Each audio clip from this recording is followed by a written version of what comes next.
प्यारे बच्चों, good afternoon. स्वागत है आपका संगीत गायन की कक्षा में। आज का हमारा प्रसंग है संगीत पारिजात ग्रंथ भाग 1। परिचय। पंडित अहोबल द्वारा रचित संगीत पारिजात हिंदुस्तानी संगीत पद्धति का एक महत्वपूर्ण ग्रंथ है। इस ग्रंथ की रचना पंडित अहोबल जी ने लगभग 1650 ईस्वी में की। पंडित अहोबल जी दक्षिण भारत के निवासी थे और संस्कृत के प्रकांड पंडित थे। संस्कृत और संगीत में प्रवीणता प्राप्त करने के बाद पंडित अहोबल उत्तर भारत की ओर बढ़े। इन्हें शाहजहाँ के दरबार में स्थान मिल गया। संगीत के इतिहास में इनका ग्रंथ कई दृष्टियों से महत्वपूर्ण है, क्योंकि यह अपने समय का प्रतिनिधि ग्रंथ माना जाता है।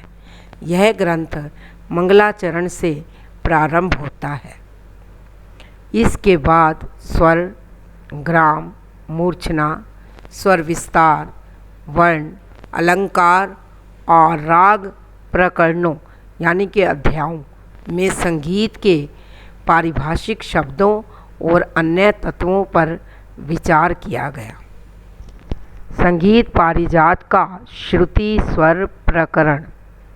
पंडित अहोबल पूर्व लेखकों की भांति एक सप्तक में 22 श्रुतियाँ मानते थे और उनके नाम भी तीव्रा, कुमुदती आदि स्वीकारते थे। उन्होंने 7 शुद्ध स्वरों को उन पर स्थापित करने के लिए निम्नलिखित नियम को अपनाया है। चतुष चतुष चतुश्चैव षडज मध्यम पंचमा द्वै द्वै निषाद गंधारो त्रिस्त्री ऋषभ धैवतो। सा मा पा की 4-4 श्रुतियाँ, रे धा की 3-3 श्रुतियाँ और गा ने की 2-2 श्रुतियाँ हैं।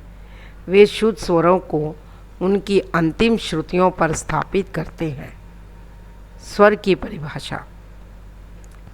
वह संगीत उपयोगी आवाज़ जो सुनने में मधुर व कानों को प्रिय लगे, वे स्वर कहलाते हैं।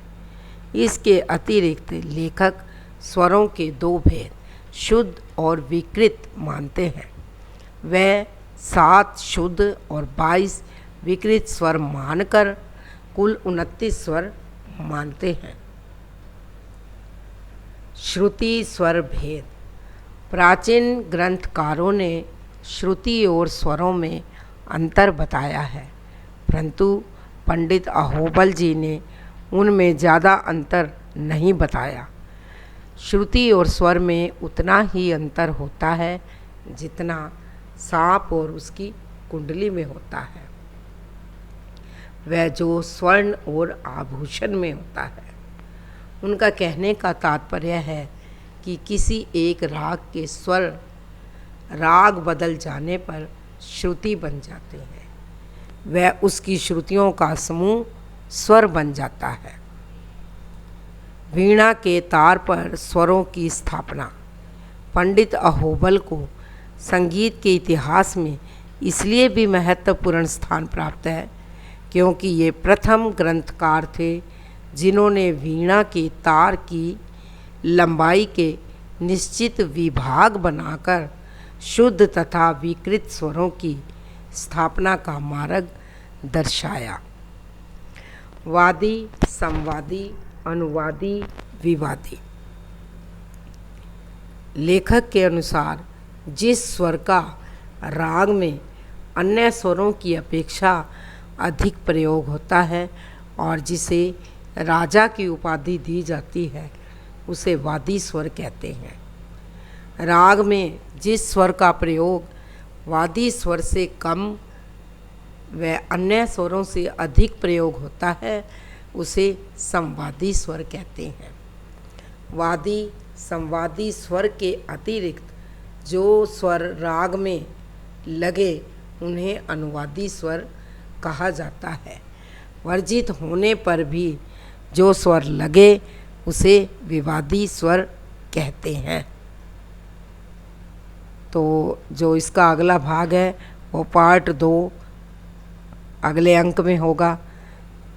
धन्यवाद।